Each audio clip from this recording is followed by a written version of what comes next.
Bonjour, je suis aujourd'hui avec Marie-Christelle Biloa-Crouzet, qui est coach également.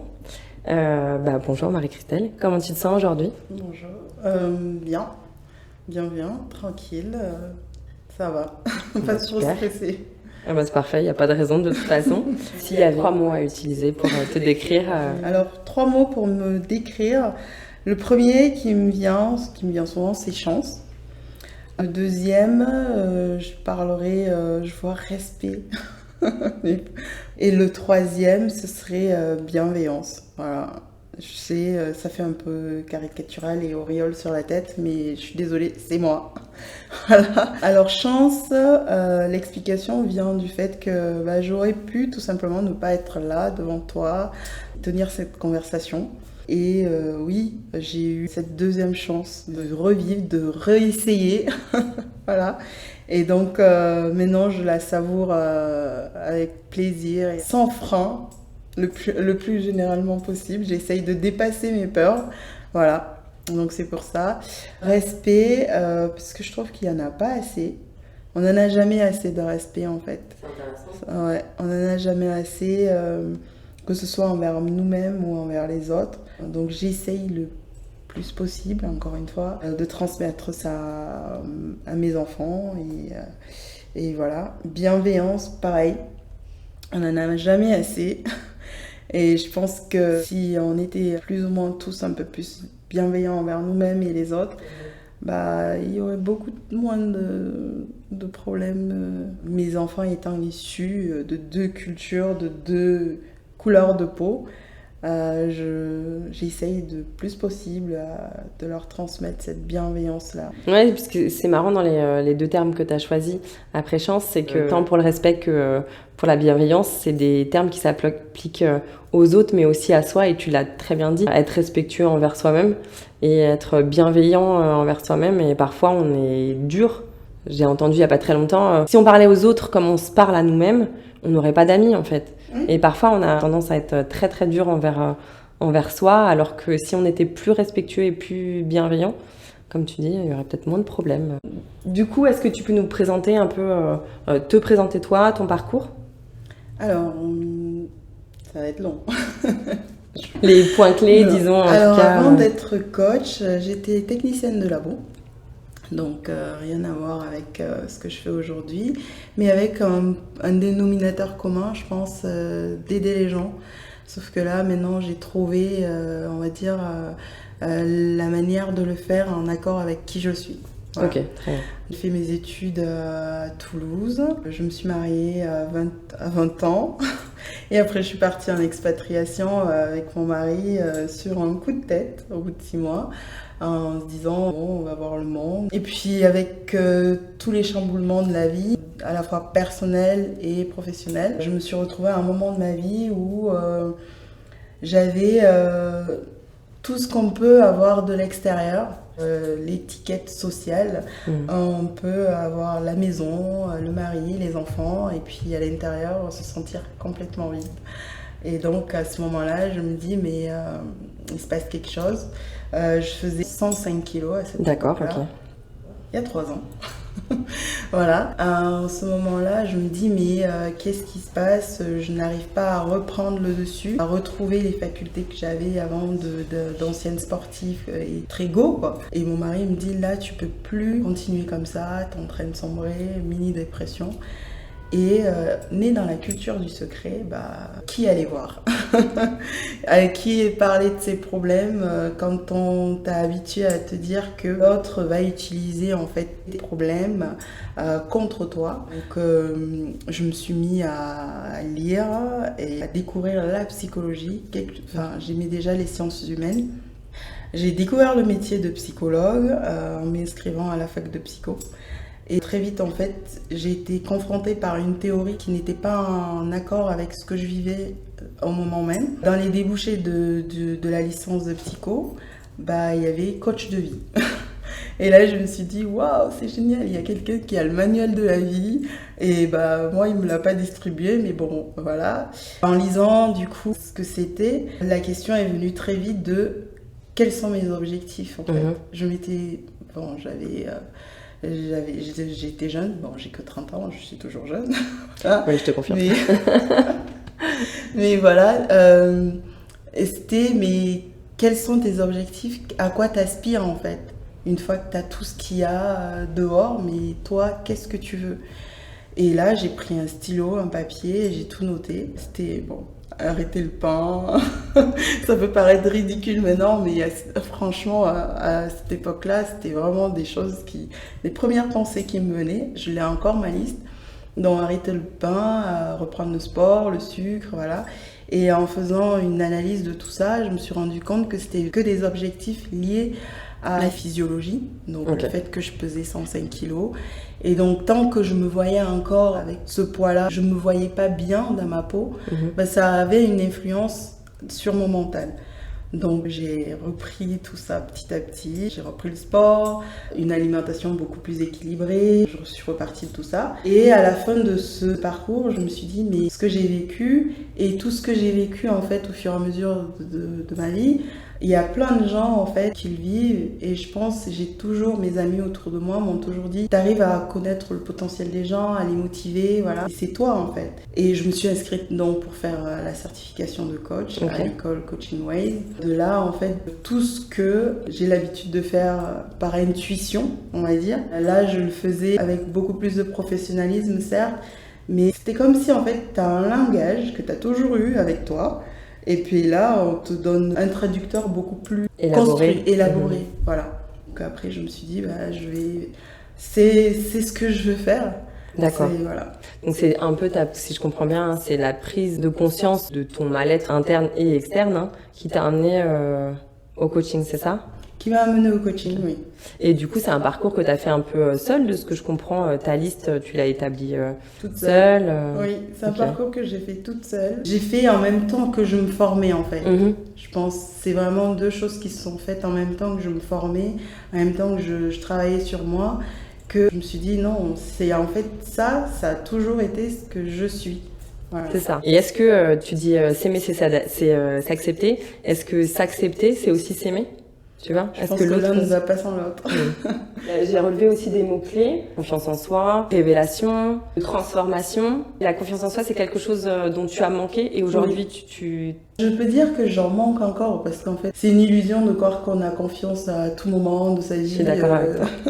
Et en fait, je me suis rendu compte que je suis une introvertie dans un monde d'extravertis.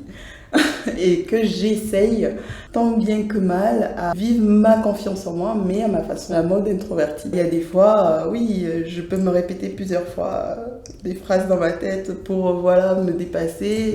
Mais oui, la confiance en soi, c'est vraiment quelque chose que j'ai manqué à des moments très importants dans ma vie où maintenant, je peux pas dire j'en manque encore, mais à certains moments, oui, j'en manque encore, ça c'est sûr. Mais aujourd'hui, c'est une ressource que tu as su développer? Oui, que j'ai su développer et que quand je me sens bloquée, je sais comment aller. Voilà. Je veux dire, c'est comme la peur de dire... on a peur de faire quelque chose, mais en fait, la peur, on ne peut pas l'enlever. Il y a un autre mécanisme qui fait qu'on peut se mettre en action en ayant peur. Voilà. Et après, on a le résultat et on est dit « Waouh, c'est moi qui l'ai fait !» Ouais, c'est vrai, après, on a la satisfaction de l'aboutissement. Et c'est vrai que la peur, c'est une émotion primaire, mais qui nous aide ou pas à passer à l'action. Je suis d'accord avec toi. T'es arrivé au coaching, on a vu que t'es passé par une certification chez Coaching Ways. Ta vision du coaching aujourd'hui, comment tu le vois, comment tu le pratiques? J'ai vu que tu faisais aussi plein d'ateliers différents. Est-ce que tu peux nous en dire plus? Alors, ma vision du coaching, c'est vraiment ne pas influencer le coaché. C'est-à-dire que je veux que la personne ait, en son âme et conscience, ait envie d'être coachée. On peut pas... Moi, j'étais plongée là-dedans parce que j'avais un besoin. Donc, la personne aussi, elle doit avoir un besoin. Et on a tendance à croire que le coach, encore tout à l'heure avant de venir, j'ai vu quelqu'un qui me disait « Oui, donne-moi des solutions ». Oui, non, c'est clairement pas ça. Et je lui ai dit « Est-ce que tu t'es déjà fait coacher ?»« Oui, alors explique-moi. » On m'a donné plein de solutions, on m'a dit comment faire. Et je lui ai dit « Mais moi, clairement, je te le dis, je t'apporte pas les solutions. » Mon rôle à moi, c'est en fait que toi, tu trouves la solution qui est le plus adaptée pour toi. Parce que si je te donne une solution, elle est adaptée à mon expérience, à ce que j'ai vécu, à mes traumatismes, à mes blessures, à mes apprentissages. Ça va peut-être marcher un moment, mais c'est pas... Toi, t'es pas moi, et t'es pas Paul, t'es pas Jacques, voilà. Donc, c'est ma vision du coaching, c'est vraiment amener chaque personne déjà à faire un travail sur elle-même. Le premier des modules que je fais, c'est toujours la connaissance de soi. Je repose les bases et après, on part sur l'objectif quand c'est fixé. Aujourd'hui, donc ça, c'est ta vision du coaching. Comment tu le pratiques dans tes différents ateliers? Je vois qu'il y a de la danse, il y a du théâtre. Alors, la danse, c'est déjà une passion. J'ai jamais appris à danser, mais c'est quelque chose qui me nourrit complètement. Il y en a qui arrivent à faire de la méditation. Moi, j'y suis jamais arrivée. Franchement, j'ai essayé. C'est vraiment quelque chose, voilà. Mais j'arrive à me mettre en mode vraiment de transe en dansant. Et je pense que quand on est trop dans la tête, arriver à expulser les choses par le corps, ça peut aider. Voilà. Donc j'associe vraiment la danse. Je pense que quand tu arrives à danser devant plein de gens qui ne te connaissent pas, ben là c'est juste un moment de confiance en soi phénoménal. C'est ce que je fais par exemple à la Maison Rose, où j'accompagne en fait des filles victimes de violences physiques et psychologiques. La semaine dernière, on a fait un atelier, elles n'osaient pas en fait danser toutes en groupe. Et je les ai tournées dos au mur et j'ai dit chacune 40 secondes, t'as 40 secondes chrono, faites ce que vous voulez pendant 40 secondes, vraiment dans l'espace où vous êtes. Elles dansaient et tout, on était toutes tournées au début. Il y a un peu de timidité parce que tu dis bah, quelqu'un te regarde toujours, mais dès que tu te lâches et que tu arrives à sortir ça, et à la fin je leur ai dit bah, la confiance que tu avais quand tu dansais, que personne ne te regardait. Bah, en fait, quand il y a tout le monde, bah, tu es toujours la même personne en fait. Tu as toujours cette confiance-là. Rien n'a changé, tu n'es pas devenue une autre personne en une minute et tout. Donc cette confiance-là, retiens-la, garde ce sentiment que tu as eu là de puissance dans cette salle de danse et serre-toi-en devant tout le monde. Donc oui, le théâtre, c'est pouvoir mettre en scène en fait nos situations, les situations de notre vie, en étant le personnage, peut-être l'autre, que par exemple au cours d'une discussion, prendre la place de l'autre et tout simplement essayer de vivre et de ressentir ce qui lui arrive. Dans un but du coup d'empathie, pour mieux anticiper les situations, voilà. Peut-être aussi pour mieux connaître ses réactions à soi. Exactement. C'est ça. Ouais. C'est bien, c'est vrai que les ateliers pratiques, ça aide toujours de toute façon dans la construction, je pense, de l'autre, et c'est peut-être comme ça aussi que tu travailles. Du coup, c'est plutôt du coaching en groupe? Je fais du coaching en groupe et en individuel. Et en individuel, je travaille aussi bien avec le théâtre. Donc là, les deux acteurs, ce sera moi et la personne. Et la danse aussi. Donc c'est vraiment des choses que j'allie en individuel et en collectif. Tu as aussi des apéros libération. Oui. Donc pareil, ça m'a intriguée. Je me suis dit, qu'est-ce qui se passe? On va boire et on va se libérer. Alors les apéros libération, je viens juste de le mettre en place. C'est un projet qui me tient à cœur depuis un moment. Et en fait, le concept, c'est d'être, pour l'instant ils sont en distanciel, d'être sur son canapé avec une boisson pour être à l'aise, voilà. Le principe, c'était que j'avais une discussion avec mes copines et on se disait, mais parfois on a envie tout simplement de parler entre nous. Ou d'écouter même. Voilà, de se sentir écouté par quelqu'un et pourquoi pas avoir un espace où on puisse discuter, échanger sans jugement et sans conseil en fait. Vraiment, juste échanger nos histoires et voilà, et passer un bon moment. Et donc c'était ça, mise en place des apéros libération. Ouais, c'est une bonne idée, je suis d'accord avec toi. Parfois, on a juste besoin de sortir. Hein. On le voit dans le processus de coaching, tu dois le voir aussi avec tes clients. Parfois, le fait de verbaliser avec quelqu'un, ça clarifie la vision et tout de suite, on expulse, donc on le retient pas. Et il y a beaucoup de choses qui s'expriment dans le corps en début d'entretien. Et parfois, oui, tu as juste besoin de parler et de boire. Parler et boire ensemble. Tu as parlé de quelque chose quand tu t'es présentée, qui du coup, moi, fait écho au sujet que je voulais développer un peu avec toi, c'est l'aspect culture et coaching. Tu as dit en intro, issu d'une culture du secret. Alors sans stigmatiser, je veux pas que ça soit mal vu, etc. Mais souvent on associe tout ce qui est métier psychologique, surtout en France, avec notre culture d'immigration, à des sujets de blanc entre guillemets. Et moi j'ai pas mal d'amis, femmes et hommes, beaucoup, qui ont été confrontés à ce problème culturel qui est mais non mais laisse-nous avec tes problèmes, les trucs de culture, de coaching et tout, c'est pour les blancs. Nous on montre pas, on surmonte. Qu'est-ce que ça t'évoque et est-ce que tu as été confrontée? Enfin, est-ce que ça te touche ce sujet? Est-ce que tu veux nous en parler?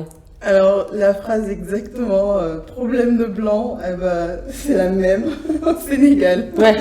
C'est vraiment, oui, c'est un truc pour les blancs, pour les toubabs. Oui, aussi. Voilà. Et du coup, oui, c'est compliqué en fait. Moi, je vais parler de l'Afrique que je connais un peu plus. La culture, on est beaucoup dans le regard des autres, en fait. En Afrique, c'est très très puissant dans le sens que ton voisin peut même influencer la manière dont tu vas éduquer tes propres enfants. Voilà, moi j'ai souvenir des choses certaines blessures quand j'étais petite qui viennent parce que ma mère, à un moment donné, elle a écouté une de ses copines pour me punir, quoi. Et donc, tout ça, tu te dis, mais c'est une pression, en fait. Le code de la culture. Ouais, le code de la culture, le code social est très puissant. Ce qui fait que les métiers qui touchent à un autre mental, c'est quelque chose qui fait peur. Enfin, on peut avoir l'impression qu'on va rentrer dans la tête de la personne. Souvent, on me demande, est-ce qu'il y a de la psychologie dedans? Oui et non. C'est compliqué. Est-ce qu'il y a un exemple justement qui t'a marqué où tu t'es dit c'est vraiment dommage que cette personne elle ait le poids ou la restriction de la culture et elle serait tellement mieux si elle allait vers quelqu'un, quoi? Oui. Alors c'est aussi une société dans laquelle on vit souvent tous en famille, en fait, dans la même maison. Tu parles au Sénégal, c'est ça? Au Sénégal, mais en Afrique. Même au Cameroun. Oui. Voilà, je vivais avec mes tantes, mes oncles. Enfin, c'est compliqué on a la honte, on a le jugement, on a aussi, je vais prendre l'exemple des filles de la Maison Rose, par exemple. Souvent, c'est dans ta propre famille que tu subis. Ouais. Et donc, comment est-ce que tu peux aller voir à l'extérieur, dévoiler en fait les secrets, on va dire, qui se passent dans ton foyer, alors que quand tu vas revenir, tu sais très bien que tu auras encore 2 fois plus de jugement. Voilà. La Maison Rose, c'est une association, Alors la Maison Rose, c'est un lieu qui accueille justement toutes ces filles victimes de violences physiques, psychologiques, des viols, beaucoup de violences. Oui, toutes les situations mais invisibles, souvent c'est malheureusement des viols. Pour ma part, chaque pays que je fais dans mon parcours d'expatriation, je fais toujours du bénévolat et je l'associe à une de mes histoires personnelles. Et donc la Maison Rose, notamment, c'est associé à une de mes blessures personnelles. Donc c'est pour ça que j'ai fait mon bénévolat là-bas et que j'accompagne ces filles pour justement leur dire qu'il y a un après le persécuteur. Il y a un après. Ce qu'il y a d'intéressant dans la Maison Rose, c'est que souvent dans ces viols-là, il y a un enfant qui naît et au lieu de l'abandonner, Mona et son équipe essayent en fait de reconstruire un cocon familial, de faire aimer cet enfant issu du viol, ce qui est très dur. Ouais, c'est pas évident. Voilà. Faire aimer cet enfant qui est issu du viol et essayer de dire à la mère qu'il n'y peut rien. Bien sûr. Voilà, il y est pour rien, il n'a pas demandé à être là et que plus on va lui amener de bagages de bienveillance, d'amour, de bons bagages, plus il a des chances de ne pas devenir un persécuteur lui aussi ou autre chose. Donc voilà. Et donc ces filles-là, elles arrivent avec leurs histoires et justement la Maison Rose a une architecture d'un ventre. On a tendance à dire elles amènent leurs histoires et elles déposent leur histoire et en fait au fil du temps on remonte les nœuds de leur histoire pour voir en fait quelles étaient les forces, les talents et tout ça qu'elles ont développées ou qu'elles avaient déjà à la naissance, qu'on a déjà à la naissance, qui vont permettre en fait de surmonter les choses. Voilà. Ça doit être compliqué aussi parfois, j'imagine, d'écouter certaines histoires ou d'accompagner ou d'ouvrir la parole, de leur permettre vraiment de se libérer, que tu parlais tout à l'heure d'inhibition au moment de danser. Alors c'est compliqué, mais je sais pas, avec moi ça a plutôt l'air de bien passer, malgré la barrière de la langue. Et je pense aussi c'est le fait que je leur ai raconté mon histoire avant de venir. Je leur ai raconté mon histoire, je leur ai surtout dit qu'il y a un après. Et elles le voient en fait. Et je pense que c'est ce qui peut créer du lien. Et elle le voit, notamment, enfin, il y a une jeune qui a 14 ans et son histoire a beaucoup fait écho avec la mienne. Et donc, je me souviens, c'était le premier jour où je suis allée visiter la Maison Rose. J'ai pris de vertige et tout ça parce que je m'attendais pas, en fait. T'as un peu l'écho, le reflet de ta propre histoire. Le transfert. Voilà, transfert. Et là, j'ai dit, mais en fait, c'est moi, quoi. Je me voyais totalement en cette fille.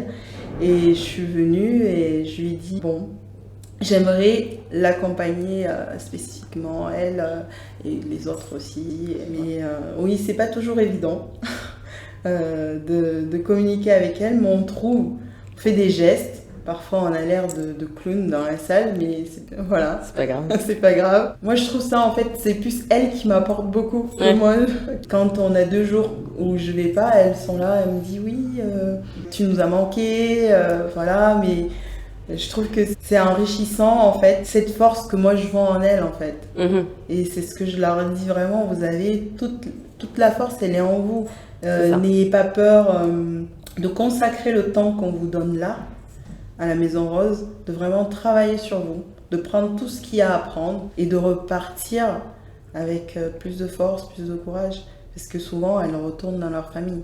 Oui, c'est ce que tu dis aussi, transformer le négatif en positif.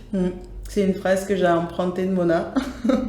C'est vraiment ça, transformer le négatif en positif. Peu importe la blessure que tu vis, à un moment donné, on se rend pas compte, mais je dis souvent, même quand on est au fond du trou, c'est fou, mais on est toujours vivant. Oui, et puis quand on est au fond, on peut que remonter. Voilà. Mon parcours m'a montré que j'ai plusieurs fois été au fond du trou. J'ai plusieurs fois en voulu à la vie, jusqu'à vouloir y mettre un terme. Et que même là, à un moment donné, il y avait une lueur d'espoir. Donc c'est souvent là, dans ces moments-là, qu'en fait, on croit qu'on n'a plus de force. On s'en rend pas compte, mais on est des êtres de survie.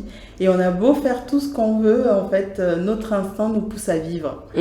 Voilà. Je suis assez d'accord. Je pense que le fait que toi, tu puisses être à un moment donné un reflet de ces personnes que tu accompagnes, ça les aide, entre guillemets, d'avoir une sorte de preuve vivante que, non, quand tu es en bas, tu peux quand même te relever. Ça les aide, mais aussi, ça met aussi de l'empathie parce que... Il y a beaucoup de coachs qui se lèvent un matin, ils se disent je veux devenir coach, je sais parler, je sais faire plein de choses devant la caméra. Moi, c'est pas que ça me révolte, mais oui, on va dire ça comme ça. C'est que quand on touche à l'humain, il faut de l'expertise. Ouais, je suis entièrement d'accord avec toi. Il faut de l'expertise, et notamment quand on rentre dans la vie de quelqu'un, parce qu'un coach, c'est pas juste, on fait un bout de chemin, et voilà. On entre quand même dans la vie de quelqu'un, dans son intimité. On a beau ne pas vouloir dire on met des barrières et tout, mais moi il m'arrive après un coaching de prendre 2 heures, 3 heures pour me revider, me recentrer, parce que la personne, elle m'a transféré quelque chose. Je suis rentrée dans sa vie, dans son parcours, dans ses blessures. Ça a fait écho. J'ai réussi à mettre ce filtre-là, de ne pas transposer sur elle. Mais ça demande de l'expertise. Oui, bien sûr. Est-ce qu'aujourd'hui, plutôt, ces traumas, ces expériences, ces épreuves, ils te servent aujourd'hui en tant que coach? En fait, chacun de ces traumas, chacune de ces blessures m'a appris en fait quelque chose dont je n'avais pas conscience au moment où je les ai vues en fait. Et le fait de remonter dans son histoire, de découvrir en fait quel était l'apprentissage de tout ça, m'a montré en fait quel talent et quelle qualité j'avais toujours eu en moi en fait depuis longtemps. Et notamment dans ces cas-là, j'ai toujours eu l'espoir. J'ai toujours été quelqu'un qui se relève des situations. On peut parler de résiliente. Et ça, je n'avais pas conscience avant de baigner dans le développement personnel. Okay. Notamment, j'ai une histoire quand j'étais petite avec ma grand-mère où quand je rentrais de l'école, j'allais souvent regarder une telenovelas qui s'appelle Rosa Salvaré. Et en fait, l'héroïne, en quelque sorte, c'est un garçon manqué, un peu comme moi, qui joue au billes, un peu boxeuse. Voilà, qui aimait la bagarre. Et je m'identifiais à elle.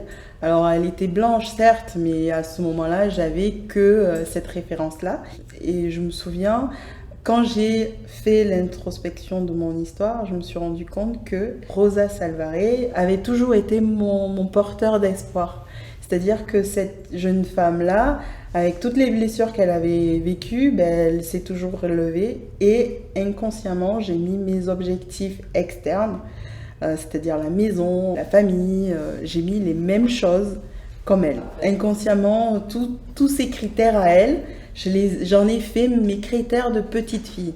Quand je me suis rendu compte que j'avais atteint en fait mes objectifs de petite fille à l'âge de 24 ans, c'est là qu'a commencé à se jouer en fait le dilemme, parce que la petite fille n'était plus petite fille et donc elle savait qu'elle était devenue une adulte, et donc j'arrive et je me dis mais maintenant que tu as conscience qu'à l'extérieur tu es pleine, c'est ce que tu voulais étant petite en fait, qu'est-ce que tu fais de toi maintenant qui est grande?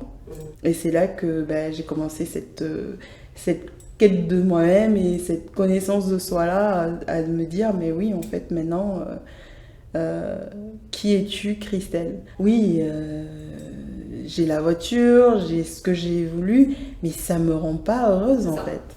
Et il est où le bonheur en fait dans tout ça? Oui, et puis surtout Christelle n'est pas Rosa. Christelle n'est pas. Du coup, c'est un peu l'illustration de ce que tu disais avec s'aimer, c'est s'accepter, et s'accepter, c'est s'aimer. Et pour s'aimer, il faut se connaître. Ouais. Bon, après, on peut tourner en rond longtemps comme ça, mais c'est vrai que c'est hyper important, à mon sens, de se connaître, parce que tu es la seule personne avec qui tu es sûre de passer toute ta vie. Donc si tu te connais pas, tu peux pas avancer et savoir ce que tu veux, comme tu disais. Si on arrive, selon moi encore une fois, si on arrive à identifier comment nous on fonctionne, l'autre il n'est pas un extraterrestre, donc je pense que il fonctionne de la même manière que nous. On sera plus sensible aux signaux, on va dire. S'il est triste, ça se voit, on va être plus capable de faire cette lecture du corps. Et je pense vraiment que beaucoup de monde, même à la maternelle, le développement personnel est très important. De nos jours, oui, je trouve qu'il y a beaucoup de blessures, de gens en fait qui se renferment aussi dans cette peur de l'étranger. Et peut-être qu'en développant un peu ça à l'âge... Parce que c'est pas des choses qu'on nous apprend en fait à l'école. On nous apprend à avoir des compétences pour faire quelque chose. On nous apprend à avoir tous un même savoir, à aller à l'université. Des savoirs pour faire quelque chose, mais pas forcément pour être nous-mêmes, pour avoir un bagage assez solide, pour s'épanouir en fait. Et c'est quelque chose qu'on devrait renforcer. Un exemple avec ma mère, on lui a pas appris à parler, à écouter, quelque chose qui n'est pas courant non plus dans sa culture. Donc au moment où on est arrivé en France et que je lui ai demandé, j'ai vu que les enfants avaient des droits, que je lui ai dit là tu vas m'écouter. Et elle savait pas faire. Et elle s'est assise sur le canapé, elle a pris son nous deux là, et elle lisait, elle me dit je t'écoute. Je dis mais tu peux pas m'écouter en lisant ton nous deux, c'est pas possible. Et c'est ça en fait, c'est tous ces savoir-être en fait, qui je pense sont importants déjà petits. Je pense que si on avait beaucoup plus de développement personnel à l'école, ça aiderait en fait à comprendre plus facilement pour les enfants du moins, et après à l'âge adulte, pas effacer cette différence parce qu'elle est là, elle est visible, notamment pour la couleur de peau, mais peut-être à l'apprécier à sa juste valeur. Est-ce qu'il y a un mot de la fin, quelque chose, une citation qui te représente ou que tu voudrais citer? Quelque chose qui me représente, parfaitement imparfaite. Parfaitement imparfaite. Ouais, et je le revendique à fond. Super. Voilà, ne pas rentrer dans les cases. Ça sert à rien. On s'épuise pour rien. Voilà. Ok. Merci beaucoup Christelle. Merci à toi. Et à bientôt.